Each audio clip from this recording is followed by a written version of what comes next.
all our clearance, Alaska 220. Alaska 220, clearance, good timing. Good morning. Wanted to say I got your last transmission and appreciate your work on the clearance to Orange County. No problem. You guys have a good flight. Take care.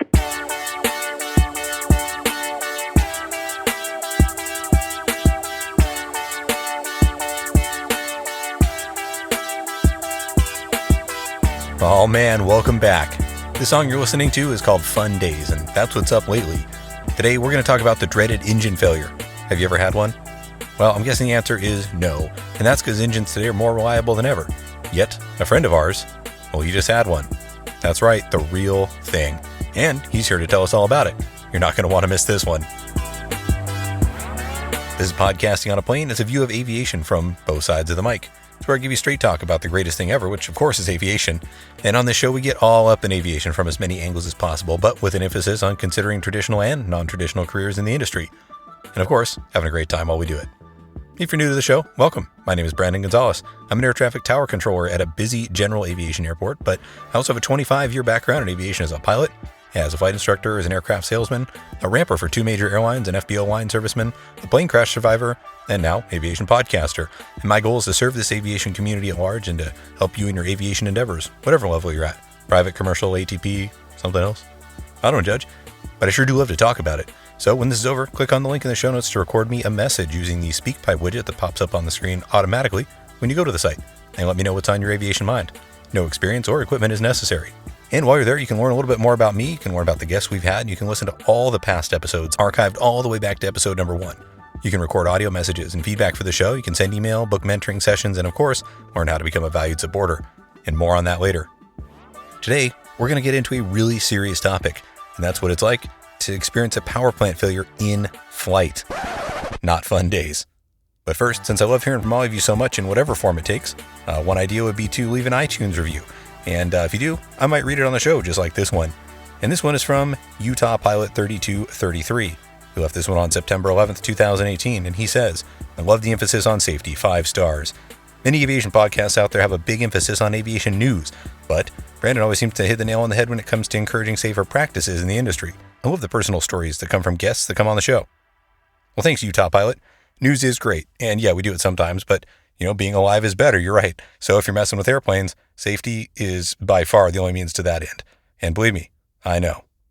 So let's get to some of that, huh? First off, it's no secret that I'm an outspoken fan of the late Dick Collins. For those of you who don't know, he was a really well-known aviation writer and personality, and he served for decades as the editor-in-chief of Flying Magazine and also AOPA pilot.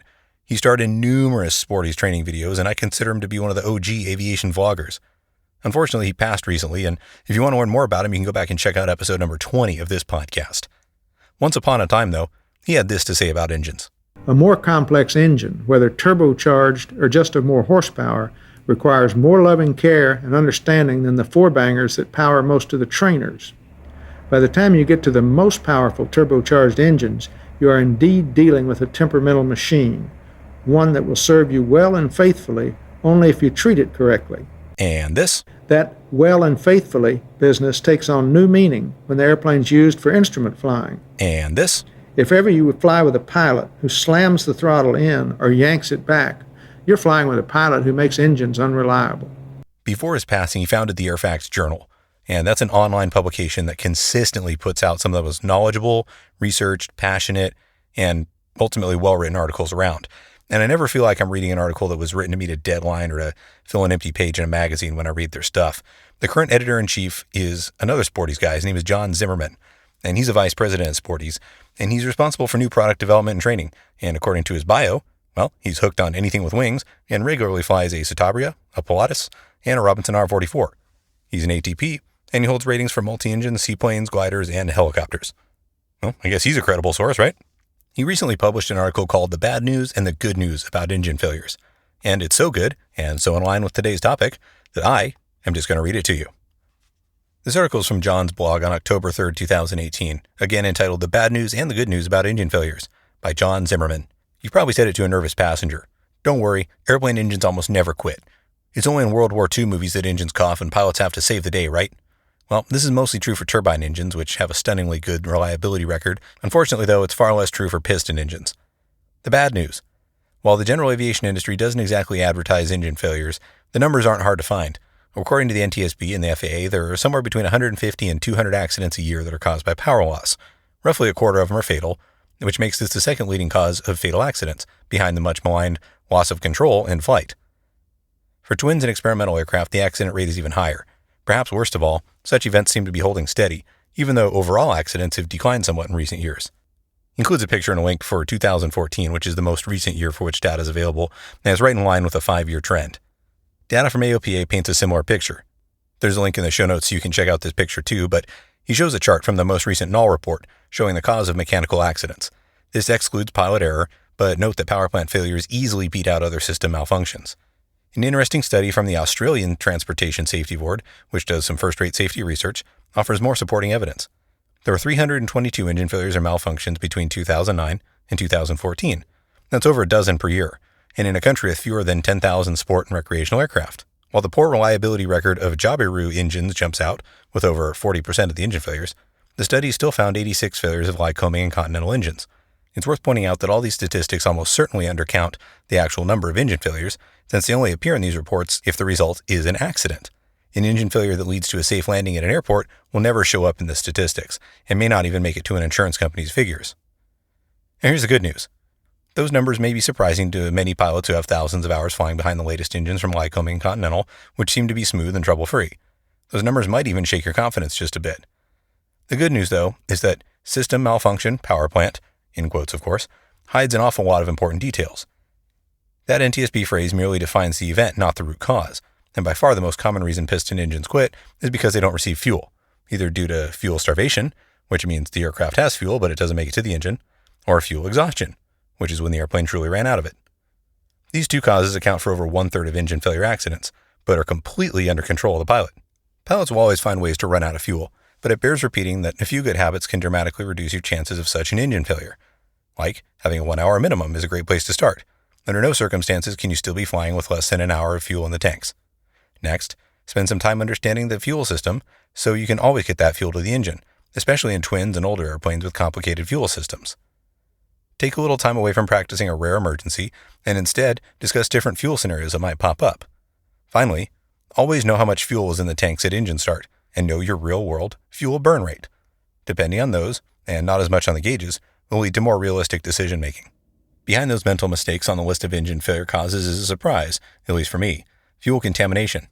While I've been fortunate enough to never find bad fuel in 20-plus years of flying, even in some quiet parts of the Caribbean, it does happen, and it can have serious consequences. Again, though, this is almost totally preventable. In this case, by performing a thorough pre-flight every time and staying with the airplane whenever it's fueled to verify you get the right type. Next comes carb icing, which is either impossible, because you're in a fuel-injected engine, or preventable, by just using the carb heat. The penalty for pulling that knob is fairly small on most airplanes, so when in doubt, you should use it, even if the conditions seem inhospitable for icing. A carburetor temperature gauge is a good idea too, especially for some of the Continental models. By the time you get to real mechanical failures, such as a failed magneto or a broken connecting rod, the numbers are fairly small, less than 20% of all power plant problems. Some of these are simply bad luck, with a pilot dealt a bad hand by a sudden part failure. But it's not all up to fate. A decent number of these mechanical failures were due to faulty maintenance, typically soon after major repair work or overhaul. This argues for high-quality maintenance, but it also supports Mike Bush's theory of reliability-centered maintenance, where overhauls are completed on condition, not based on an arbitrary time limit. What's the takeaway for pilots and aircraft owners? Well, first, the easy stuff. Develop good habits regarding fuel management and maintain the discipline to follow them every time. Sample fuel before every flight. Buy from reputable FBOs. And make sure your fuel caps seal tightly. Use carb heat, if applicable, on every flight to prevent icing, not just when the engine starts to run rough. Beyond those everyday basics, a wise owner will seek out high-quality maintenance, but perhaps only when it's really needed. The right balance will keep the engine under close supervision with regular oil analysis and bore scopes, but avoid added risk by doing invasive part replacement too often. When a maintenance is performed, pilots should be skeptical on the first flight after overhaul or parts replacement. In other words, don't make that first trip a hard IFR trip over the mountains. Of course, some traditional advice also helps a lot. Fly the airplane regularly, avoid cold starts, and operate the engine conservatively, especially with respect to cylinder head temperature. The biggest payoff from these habits is in longevity, especially when it comes to preventing corrosion, but there's certainly some improvement in reliability to be had as well. Following these rules can reduce your chances of an engine failure by over 75%, which should make you feel a lot more comfortable on your next flight over remote terrain. But that still means the fan out front can stop turning. In that situation, All you have to fall back on is good training and realistic planning. Based on the numbers above, practicing engine failure scenarios as a part of your regular training is time well spent, and continuously thinking about forced landing sites in flight, well, that doesn't hurt either. Engines can and do fail, but a little preparation and a little paranoia should keep you from adding to those statistics. Well, I'd say that's a well-written article and some really good advice. You can find that and his countless other articles and subscribe to Airfax at airfaxjournal.com. There is, of course, a link in the show notes.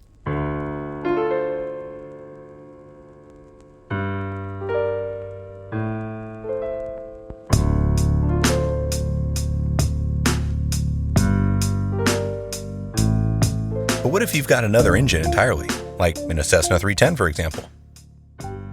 Who remembers that old adage that the only place the other engine's going to take you is straight to the scene of the accident? Well, that's a topic for another day, but I think all proficient multi-engine pilots might argue. And I know one in particular, and he probably has my current favorite "there I was" story, and it's recent. Remember our friend Brian Juarez? Well, he came on the show back in episode 21. He landed a gig as an aerial survey pilot, and he's racking up time like nobody's business. But he just had an experience that we all hope to avoid.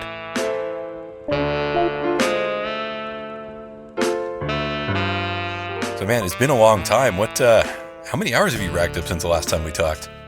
The last time we talked, it's been a while. I think about 500 hours, I believe. That's kind of an underestimate, but I really would have to go look back and really see. But I think it's at least 500 hours or so. So you've more than doubled your hours in like 6 months? Yeah, pretty much. I pretty much I have. So you are now, actually, where are you right now? I am right now. I'm in Connecticut, in New London, to be exact. Never heard of it.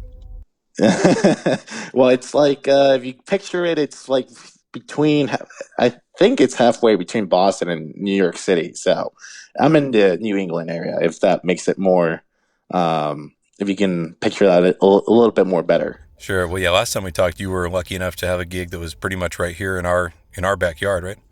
Yeah, I was out there for a couple, actually 3 months, and to be exact. So they deployed me out there in April, and then I think you and I talked in May, and I was all the way till the beginning of July, and that was when we were basically done with our surveying in SoCal, and then I basically took the plane up to Washington State, and I was there for maybe 2-3 weeks until I got replaced, and I airlined back to Philly, and they basically I started training on the Cessna 310 and the 320 until I got checked out in it, and then I've been basically flying that thing. I've been flying the 320, and that's the plane I've been the last two months, and that's where I've basically been flying over like the Northeast and Midwest and the East Coast and whatnot. What is the difference between a 310 and a 320 anyway? The 310 and the 20, it's very similar in the looks of it. System-wise, it's basically the same. It's just the 320 is a little bit more older. But system-wise, it's the same concept. I believe the 310 is a little bit more larger. Especially there's some models of them that have the larger nose. So it's like the 310Rs have like a long nose in front of, like in the nose of it. But big difference is the nose. The 320s are a bit more shorter. And then the other part of it is that they're older. The 320s are older, and the 310s are much more of a newer version of the twin Cessnas. You know, when I start thinking about older airplanes, one of the questions that comes up is, what's like the engine situation? Are we still on the original one? Has it been overhauled a couple times? Has it been replaced? Where are we?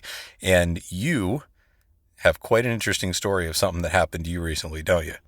Yeah, I sure do. So I recently, as of 2 weeks ago, I had you can consider it an engine failure because it failed and I had to shut it down. It wasn't something that I was in the air and then all of a sudden it just shut down on it by itself. I had to do a precautionary shutdown of the engine, but that was because it was either about to fail or if something even worse. But so basically what I said is, I had to shut down the engine because I lost oil pressure on that engine. And, but to kind of answer your question is basically these engines that we fly, especially in my company and in many other airplanes in the world with these models, is that they've been overhauled a couple times. I believe the time of the hour wise of the engines, I think they're certified to go up to 2,500 hours of each of flight time before they have to be overhauled. Our company, we switch them out at 1,800 hours, and to be kind of an interesting fact on this engine that failed, it wasn't even past its midlife. It failed at 600 hours. It wasn't even at its midlife until it started to fail. Wow. So what happened? So, kind of give you a bigger picture is I was told by our client. I was doing a lot of survey. I've been doing a lot of survey in the last several weeks, and I've been like all over the place. I started in Cleveland. At the beginning of the week, I started in Cleveland, and then they wanted me to go down to Louisville, Kentucky. I went down there, and basically I knocked out a quick job down there. And then they wanted me to go out to Virginia, and I was out there for a couple of days, and then up to upstate New York to do another survey. Basically, I was doing a lot of hopping because right now we're getting to the point of the year where the days are getting shorter. So we're trying to get as much as imagery or a lot of survey done before the winter hits and the snow starts falling, and the days get super quick, shorter. So like when it's winter, the days you only get sunlight for 2-3 hours at most in some places, and that's when we're trying to. Right now, it's the best time before the winter hits, and so that's why I've been really busy. But to kind of get to the point of your question is, I was down in Virginia, and then I went up to upstate New York, and I did a quick survey. And I wasn't really done up in this area, but they wanted me to move because there was some weather moving in the upstate New York area, and they thought there was a better opportunity than me go somewhere else where it's sunny and do some survey out there. So one day, it was a Saturday morning, and I planned a flight from the upstate New York area up down to where I am now, New London, Connecticut. And it was supposed to be a very easy, all I had to do was just reposition the airplane from where I was at to where they wanted me to be at for the next day to be ready to go.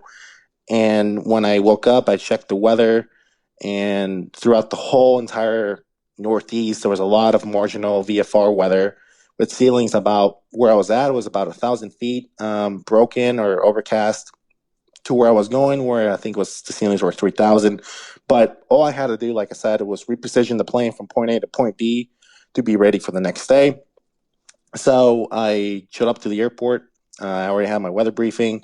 So I was already planning kind of a IFR flight from point A to point B, pre-flighted. Everything seemed normal.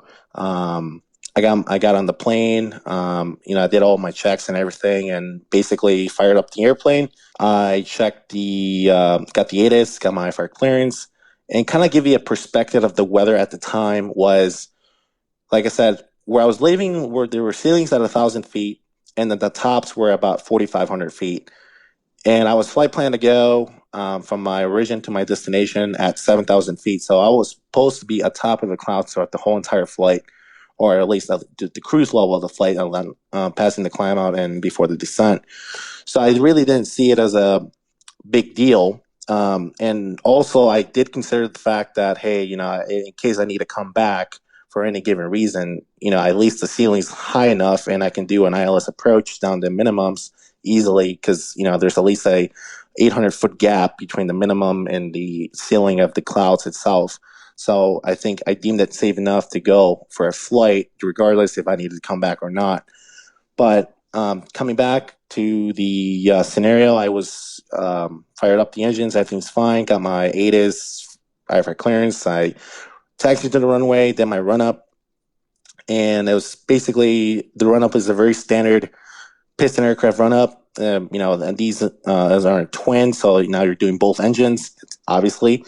And I checked the magnetos at 1700 RPMs. You check the magnetos, you check the props, make sure they feather. Most importantly, you're checking for the engine instruments. You're making sure you're getting good oil pressure, the temperature is good, your CHG is good, and then any other relevant thing you need to check. Like such as your flight controls and stuff like that. Everything was good. Now, after it was done with the run up, and I saw that everything was good in that point. Now we go to the next step, which was get ready for takeoff. So I make sure I did my before takeoff checklist, make sure that the airplane was configured for takeoff. And once I've figured all that out and everything was good, called the tower up, and then he cleared me for takeoff. And then once I took the runway, one good thing that, a good habit that we've been, at least all the survey company pilots in my company have been doing, is that once we take the runway and before we apply full power and go on the takeoff roll, is that we held the brakes and we take power to take the engines to 2000 RPM, kind of to triple check that everything's in the green, that everything's good before we release those brakes and before we go. And that's exactly what I did. Everything was good. Okay, so I released the brakes, full power, we go. And on the takeoff roll, once the throttles were the firewall, is that especially these airplanes that we have are turbocharged, so you got to check for overboost on the manifold to make sure they're not overboosting. And everything was perfectly normal. I can't really remember anything out of the ordinary there. So I took off, I climb out, and on the climb out, I started getting into the soup, so into the clouds at 1,000 feet. The airport's at sea level, so 1,000 feet above the ground. I was getting into the clouds, and I was handed over to departure. And then I was talking to the controller who was guiding me on my climb out, and he was kind of giving me some vectors and some climbs, and kind of getting me out of the area, and then on my way. And I was passing like 3,700 feet, I believe, until he kind of clears me direct to my first fix on my route. So he kind of tells me clear direct to this waypoint, and then I go into my Garmin 430 that I had on the airplane. And so when I was putting the waypoint in, like the corner of my eye catches the manifold pressure gauge, and what caught my attention was that there was a split between both engines. So the number one engine had, and kind of give you a perspective of where the engines should be at that point, is that at climb power, the engines should be at 30 inches of manifold pressure and then RPMs at 25. So when I caught the manifold pressure, the number one was at 30. The number two was sitting around 25 inches, 24 inches. So that's what caught my attention. So I looked at it more deeply and saw that there was a split about 6 inches.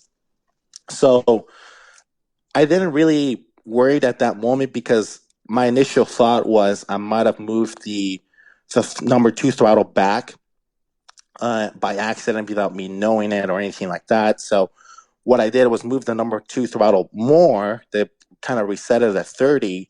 And I remember moving that number two throttle more forward, and I wasn't getting a response. It got to the point where I was already firewalling the number two throttle lever all the way full in. And if anything, I didn't recover the manifold. If anything, the manifold pressure lost another inch. Like it went back to like 23, 22 inches. So the next thing I pay attention to was I pay attention to the engine instruments for the number two engine, and I saw immediately that the oil pressure in that engine was at a bare minimum. I don't want to say that it was at zero or it wasn't giving me any pressure. It was like tiny bit above the bottom red line. So I knew immediately that I lost oil pressure, that something was seriously wrong. So I kind of what I did immediately was kind of level off and kind of like assess the situation. I looked at everything else. Everything else was fine. It was just the right oil pressure was very, very low. So I immediately, like I said, I level off and I tell ATC that I need to come back to the airport I was leaving, which was Schenectady. And approach for 41 Tango, we're going to need to come back to Schenectady or Albany. We're losing pressure in the oil pressure in the right engine for Tango. This airport is just west of Albany, which is in the Albany area. So I told the departure controller I need to come back to Schenectady or to Albany. And the reason why I kind of told him both airports, my position was halfway between both airports. I was maybe about 4 or 5 miles away from each airport. But the reason why I told him both airports is because I didn't know. I knew there was low ceilings at 1,000 feet, but I didn't know if Albany had a better ceiling or not.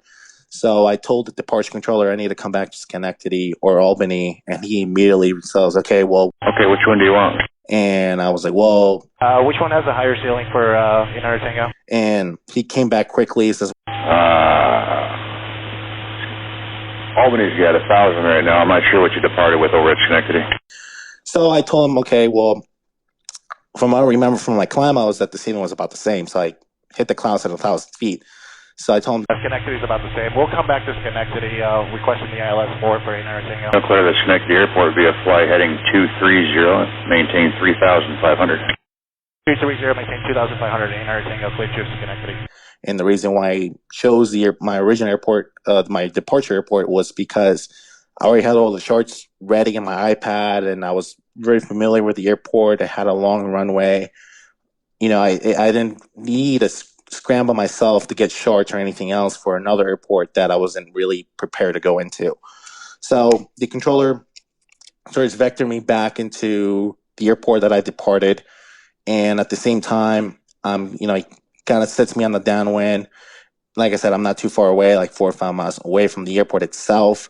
So I kind of level off, and now I'm grabbing the emergency checklist. Yeah, we'll declare an emergency now because we're losing power in the right engine slowly, but for Tango. And while I'm doing all that, the controller kind of finds itself that I'm much more closer to the Albany Airport localizer, and he kind of offers that to me. I can put you on the localizer right now at Albany if you want. And now at this time, I'm still running the checklist, like the lost oil pressure and making sure that I follow all the steps. And I hadn't even shut down the engine yet. And by the time where the controller is offering the Albany localizer, and once he said that he can put me in the localizer much more quicker, I looked at the manifold pressure gauge and the RPMs for the number two engine, and I saw that number 2 engine, the manifold pressure had dropped now to 20. So that gave me the indication that I was losing power quickly. The engine was about to go, regardless if I shut it down or not. It was about to quit. So I immediately accepted his offer. Well, go ahead. If we're closer to the localizer for Albany, we'll take that for Tango. And I think by the time that decision was made that I was going to come back to Albany, was that maybe my position was a mile or two away from the actual localizer. And like I said before, I didn't have any charts or anything available right away for that airport, Albany, so I didn't have nothing on me quickly. So he kind of tells me, okay, maintain your present heading, intercept the localizer. And I'm like, well, wait a minute, I don't have the localizer frequency. And I asked for the localizer frequency. And once I was asking him for the localizer frequency, he was very good, responded super quickly with the frequency of the localizer. And by the time he was saying it, at the same time I'm dialing it in. And once I got the frequency dial in with the final push course, I saw that the needle, the HSI needle of the localizer was centered. So that meant that I was right over the localizer. And I was no way ready to intercept. Well, I don't want to say I wasn't ready to intercept, but I wasn't ready to shoot the approach right away. And I think at the same time, the controller realized that maybe this was going way too quickly. And he kind of came back and said, Number 4189 Tango, you okay to take a vector for the ILS 19 at Albany? All right, it's going to be a quick box pattern back around to put you on the localizer. Turn right heading 010, that's going to maintain 2000. I knew that was going to help me tremendously to secure the engine, get the engine shut down, get myself ready for the approach, and get myself ready to descend back down. And he did a very good job. He kind of boxed me around and kind of gave me some headings and like some vectoring to do like a 360-degree turn. And he did it. The time frame of doing all that was within like 2 minutes, which was well enough time for me to shut down the engine and feather it, the number 2 engine, get myself back down to a reasonable altitude to intercept the glide slope and the localizer. November 4189 Tango, continue right turn, heading 030, again, descend and maintain 2000. 030, descend and maintain 2000, Tango. Unless you wanted to stay high for a little bit on the approach, sir, it's up to you. We'll descend at 2000 here, Tango, we're on the way down. Okay, which side is it? It's on the right side in Tango. And by the time I'm intercepting the localizer, he kind of gives me the heading to intercept. I'm intercepting the localizer. Now, there's another curveball that gets thrown at me is that I'm noticing that the attitude indicator is going super crazy on me upon intercepting the localizer. So I was kind of on a right turn with a 20-degree bank to intercept that needle, to intercept that localizer. And as I'm maintaining that bank, I noticed that the attitude indicator starts turning more and more to the right.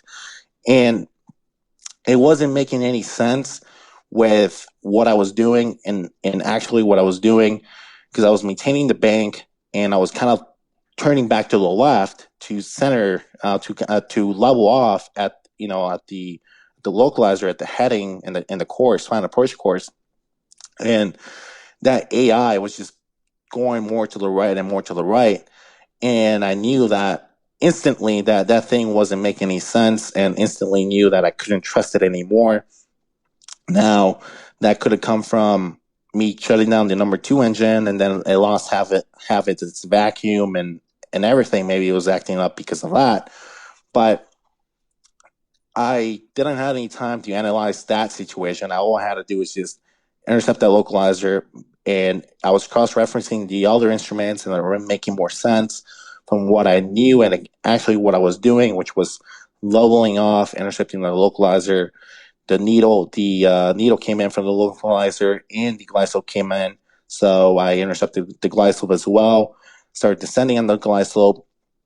The controller then tells me, 4189, how much fuel do you have and how many people do you have on board? One person on board, and we currently have about 145 gallons for an Tango. Okay, thanks. We'll have the trucks out there for you at Albany. Thank you. And I think when he said that, it really hit me that I was in a serious situation, and then that something, that I needed to be fully focused and get that plane back down. So I go through, I'm shooting the approach now, and he hands me over the tower, contact tower, and then she clears me to land. I'm still in IMC. I pop out of the clouds at 1,000 feet, exactly 1,000 feet. I'm popping out of the clouds, and the first thing I see is the big runway in front of me, and then on the side of it, I see like this bunch of fire trucks waiting for me. And I was relieved to see the runway, because I knew that I was aligned with it and I had the runway made. But at the same time, it was a little like nerve-wracking to see all these emergency equipment there waiting for me. And it even hit me much more harder that this was more of a real event than anything else. But like I said, throughout the whole entire process, training really kicked in. I got the airplane back down. I made the runway, and the landing itself, I think it was pretty smooth, to be honest, surprisingly not. It was pretty smooth, so I got it back down, and I cleared the runway, and, I had enough speed to kind of exit the runway and just go straight. And luckily enough, once I exited on the high speed, it led straight into like this ramp, which happened to be the FBO ramp. And I just go there and shut down the other engine, and that was the whole scenario, the whole situation right there. Wow. So were you in IMC almost that entire time? Mostly, yes. I think it was about a 12-minute flight, and out of those 12 minutes, maybe for 10 minutes, I was in IMC. Wow. So the full engine shut down, feather, all that, like actually in the soup. Yeah, all in the soup. Like I said before, I think the tops they were reported at 4,500 feet. Now I never made it that high when all this was happening was at 3,700 feet. So I was very shy from hitting those tops. But yeah, all of that was in the soup. It's one of those things that happens to almost nobody. Like we all train for it. We all do it, hundreds of times in practice or whatever. And some poor airplane that's built to, have simulated engine failures done to it 20 times a day. But, even those, the engines are changed out usually so fast that you never really experience one, but it actually happened to you. Yeah, it actually happened. And, and this whole thing that happened and everything that really, everything that happened, it was, and I look at it like as straight as a multi-engine check ride scenario that, everyone gets to practice so many times. And a lot of people ask me, and a lot of people after all this, and they ask me like, well, were you scared or were you freaking out? And I respond back, well, no, because when all this was happening is like, having to do this so many times for a check ride or practicing for a check ride or, having to do this exact same thing that I was trained and during training for the multi-engine check ride and the check ride itself, where it's just like exact same scenario. Okay, you're losing oil pressure, shut down the engine, you're an IMC, so you're under the hood and everything. And so when I realized what was happening at first, in this situation, it was like training really kicked in naturally, like without hesitating or really thinking about it. Is like all kicked in super fast because you were saying, this is something that really is like a check ride scenario. So it instantly kicked in. There was like no hesitation or no doubt of myself or anything if I was doing things correctly. Neither was any time to kind of think of what was really going on. It's like I said, to start figuring out about it. But like I said, training kicked in super quick, and at the end, it all worked out.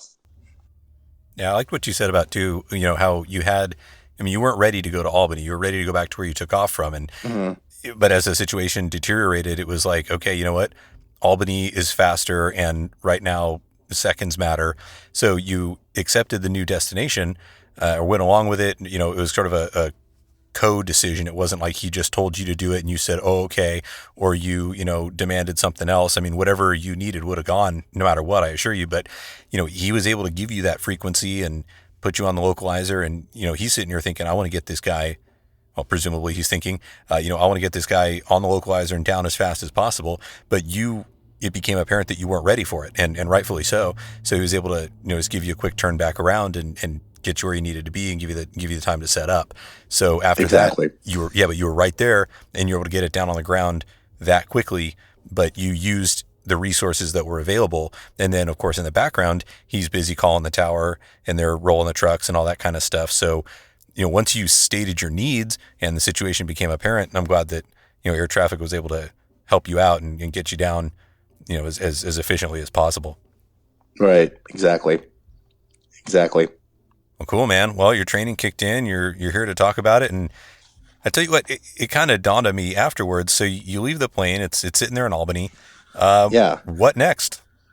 So what next is basically I had to kind of deal with the aftermath of obviously got the whole entire attention of the airport. So, the emergency crew came up to me and they were asking me what happened and whatnot. So a little bit of paperwork at the end.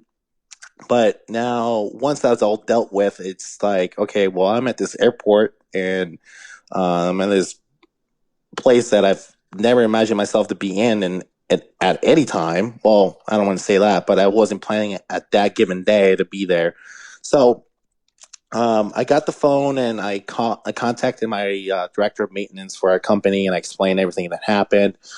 Now our company, our headquarters is down in Philly, so it's like 3-4 hours away, and obviously they're not gonna dispatch someone to just come out and check it out when we can get a mechanic up in Albany to check out the airplane.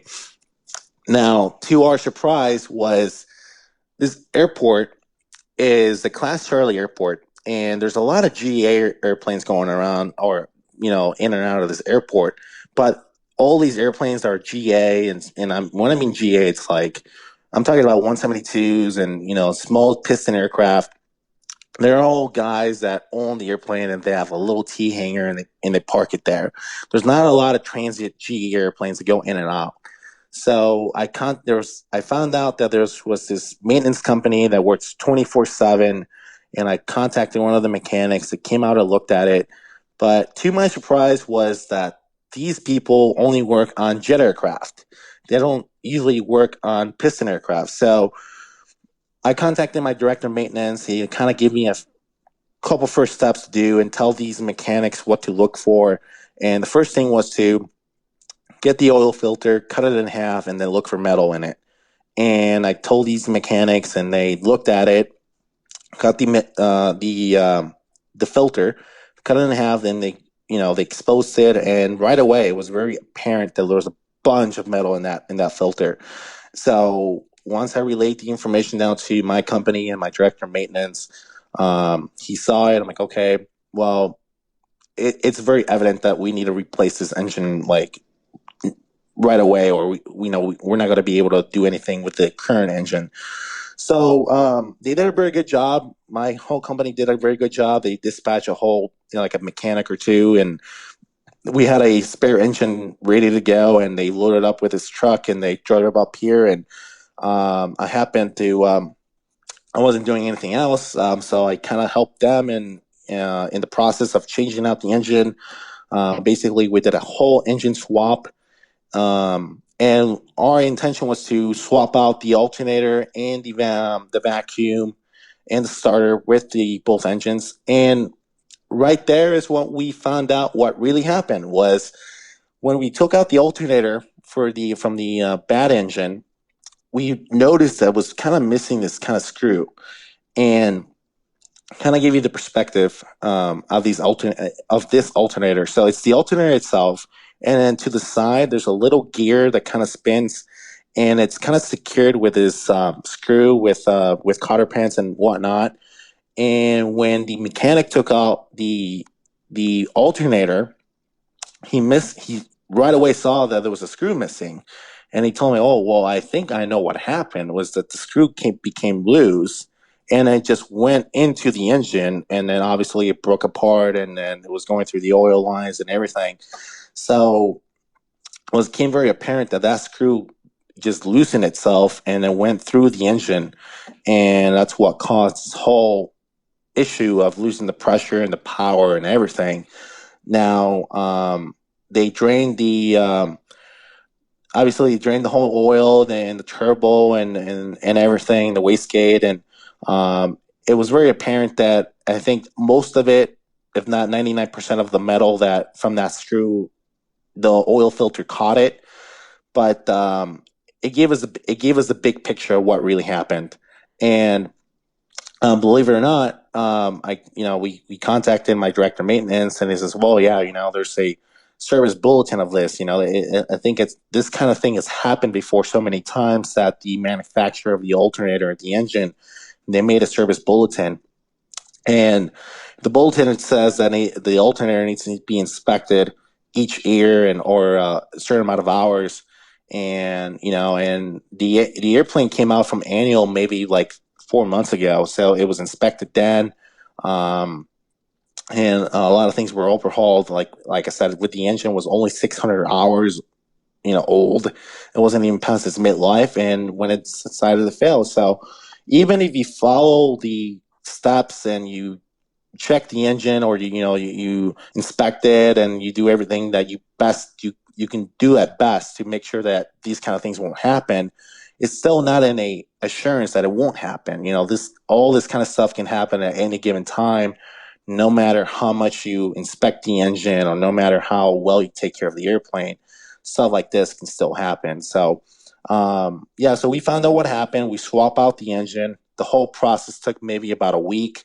And once that was done, we found the airplane worthy enough for me to fly down to Philly, to our headquarters. And down there, our maintenance department looked at it more. They tweaked it, final adjustments, final inspections, and all passed well.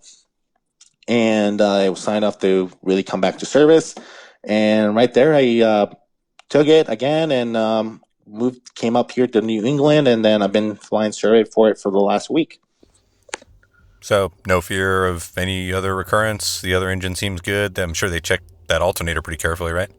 Yeah, they checked the alternator. The other engine's working perfectly fine, and they did a whole oil change on it, and they inspected both engines, and as of last week, everything's fine, and I've flown it maybe about 20 hours since then, since last Tuesday.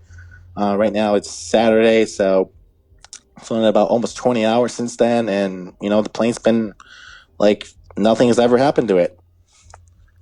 Wow. You can put this on your resume? It's in my logbook. I definitely remarked it in my logbook, but I'm not sure about the resume. Obviously, if someone sees it there, I'll be happy to talk about it. But yeah. Man, what a great story. So how are you feeling now? Did it make you more confident, or has it kind of shaken you at all, or how do you feel? No, it really hasn't. Like I said before, it really didn't. It hasn't shaken me or anything because I've done this in training so many times, and it's really kicked in. Since then, maybe that test flight after the whole engine changed, and I took it out for a test flight with the mechanic. Maybe it was a little nerve wracking, but nothing more than that. Like I said, I've been flying almost every day since the last week since I got signed off, and I feel perfectly fine. I get on the airplane. It's like I sometimes don't even think about what happened, unless I sit down and start remembering it. But myself mentally, I don't even remember of the occasion until I speak about it or someone points it out. But I feel perfectly fine and normal. I can go fly the plane. The plane is perfectly fine, and it's been showing it. It's like none of this has ever happened. But yeah. Well, I'll tell you what, there's an old saying, and you've probably heard it before, that the only place that second engine on a small piston airplane we're talking about here, like a light twin, the only place that second engine's going to take you is straight to the scene of the crash. What do you make of that old saying now?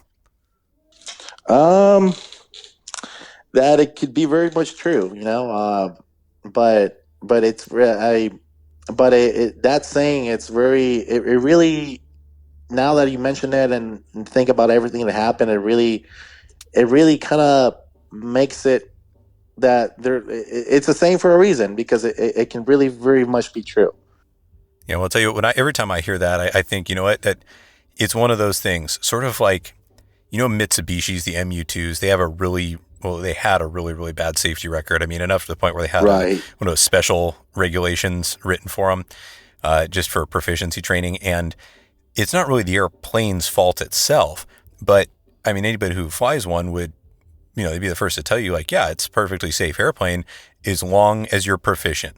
Like, as long as you know exactly what you're doing, yeah, it's fine, right? But the second you mess up, or if you're not ready for it, it will get away from you really, really fast. Exactly. And I think that's kind of what that saying is that people back in the day, I know back when gas was cheap and airplanes were less expensive, we're talking about like the late 60s, early 70s, you're like, these twins were coming off the assembly lines like nobody's business, right? And it was great. We can have a second engine, we climb, we go fast, we can go high. It's great. But the multi-engine rating, it used to be an endorsement. Like, it wasn't a rating that you had to take a check ride for. It was just like a tail wheel or a high altitude or whatever. It was just an endorsement from an instructor that when they were satisfied that you're okay, well, I guess you're a multi-engine pilot now, have fun. And of course, the safety record was abysmal. I mean, just awful. And that obviously is why. But I think that the reason is because people just were not proficient. Like, they were getting in way over their heads. And, you're sitting there, you've got your family on board, you're kind of distracted, something happens. I mean, you have to do everything just right. And you were there by yourself in a professional setting, trained recently, you did everything just right. But to the guy who maybe isn't quite ready for it, I mean, you could see how quickly that situation would go downhill. So I think that old saying, it's discouraging, and I'm the last person that would discourage anybody from flying anything, but at the same time, I think there's a lot of merit to it. So I think the lesson here is just that it's fine as long as you're proficient and as long as you're ready. Yep. I would completely agree to the same thing.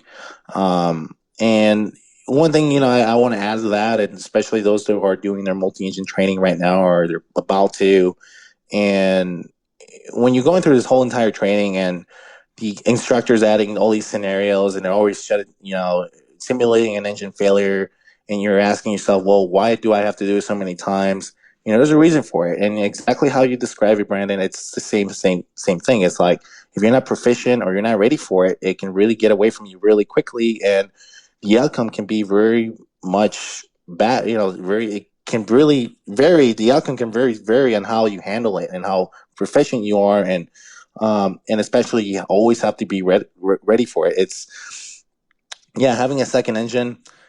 It's kind of very easily to assure yourself that you have an extra margin of safety with you, and that very rarely, if you lose an engine, that you'll be okay. But that's true to an extent. It's just to the point where you were saying is that how proficient you are and how ready you are for it is that it's going to become that outcome. If not, it's going to be something else completely much different from what you want it to be. That's right. And I mean, imagine if you'd have been nighttime, you're out over the mountains thinking, oh, I got 2 engines. I can cruise at 12,000 feet. No problem. Well, that probably wouldn't have gone so well. Exactly.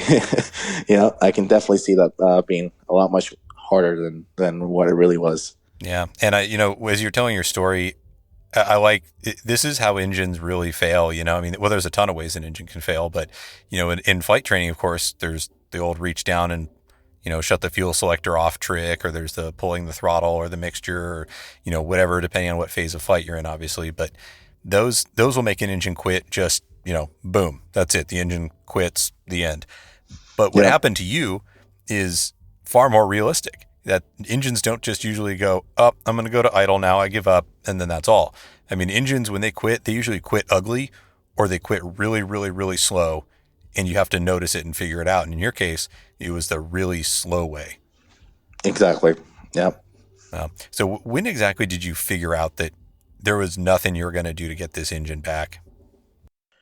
Once I noticed that, I would want to say not only when I noticed that I was loss of oil pressure, but when I was, trying to set, I was talking to the controller, and at that point where he offered the Albany airport, and I looked at that manifold pressure, and now where that manifold pressure was even much more lower from what it initially was. We're talking at this point, it lost 10 inches in a matter of like 2-3 minutes.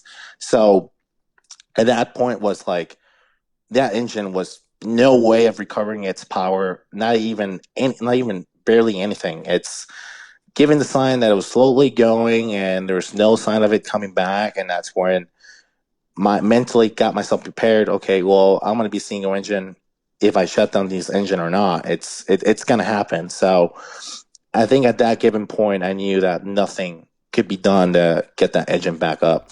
So where were you when you actually went ahead and feathered the thing? I was maybe at like 20, I don't remember the exact same altitude, but I was like at 2,500 feet. And from the distance from the airport, it was maybe about 7 miles. Like I said earlier, it was maybe like 2-3 miles from the localizer. And that's when we were having this discussion about going to Albany or not. But I was 7 miles away from the airport, 2,500 feet, a slow descent. But, I don't want to say I was too low, but I was low and not too far away from an airport when I decided to shut down the engine and feather it. One last thing is just for those, like I said earlier, for those who are doing multi-engine training or thinking about doing it for your career or for whatever reason, and especially not only during training, but every time you're flying a multi-engine, it's always have that thing in the back of your mind that engine can fail. And like what you were saying, Brandon, it may not fail as quickly as a boom in 1 second, it goes to idle and it's done. Most cases, like it's very bad or is very slowly. And always have that at the back of your mind, and always have that plan of what you're going to do if one of your engines fail, and be ready for a plan B, and be ready for to handle it. Because like we were saying earlier, is like if you're not ready for it, the outcome can be so much more drastic and and bad, that's something that, we don't want to talk about that, but we just want to talk about be ready for it and have an outcome that's going to work out for everyone and especially for your safety and the safety of others. And always have that in the back of your mind when you're doing through training, and much more importantly, when you're get your certificate and you're doing this by yourself, is always have that thing in the back of your mind. But other than that, if you do that and you're ready for it, you're going to have an outcome that it's going to work for everyone.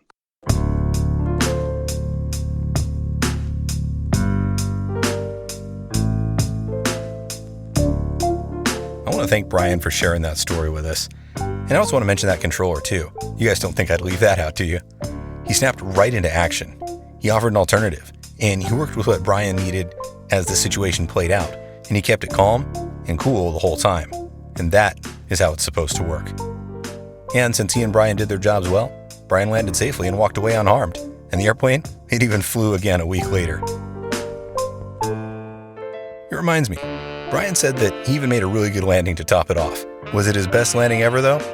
I don't know, but I'm guessing it's probably his most memorable. What about you?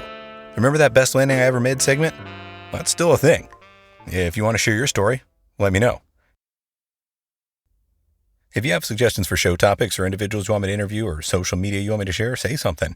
And if you want to set up an instructional or a mentoring session, head over to podcastingonaplane.com/contact and we'll set it up. Before we wrap up, iTunes and other podcatchers like Google Play and Stitcher, etc., well, they rank podcasts based on reviews, at least partly. And I'd really appreciate it if you guys would head over there and leave one. Since you're probably holding your phone right now anyway, it'll only take a second. Plus, it's totally free, and it'll go a long way to help others find the podcast so that we can grow our community and promote this great thing we call aviation for everybody. Plus, I'll probably read it on the show too. And while you're at it, I'd really appreciate it if you just tell a friend about the podcast. Word travels fast in the aviation community, you know that, right?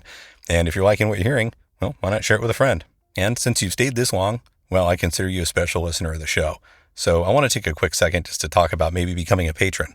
For each episode of the show, or for a fixed amount, whatever you want, you can pledge a couple bucks to support the podcast. And your pledge goes directly to helping pay for things like my media host, the website, the equipment we use to record these interviews for you, and all the travel and remote connections that are often required to interview the high caliber folks that we have on the show.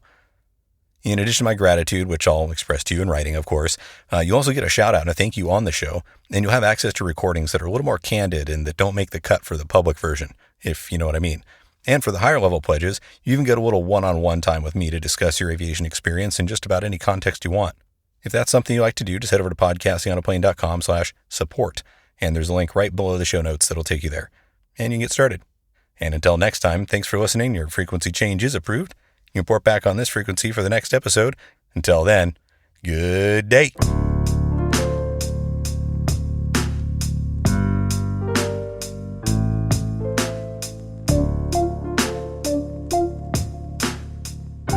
The Podcasting on a Plane podcast is presented for entertainment purposes only. My comments and those of my guests, the website's content, and any of the social media, etc. are not part of my official responsibility as a controller or an FAA employee.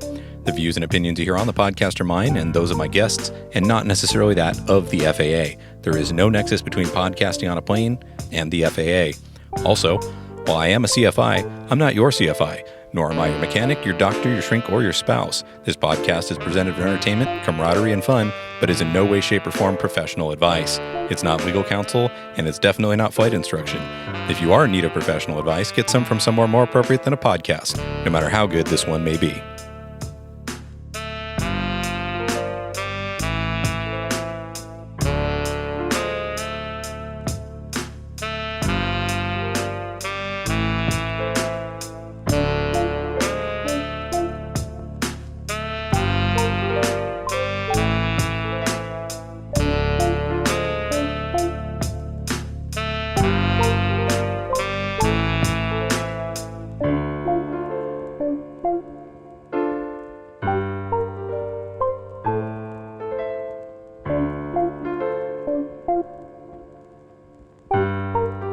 Turn this up. You hear that band in the background?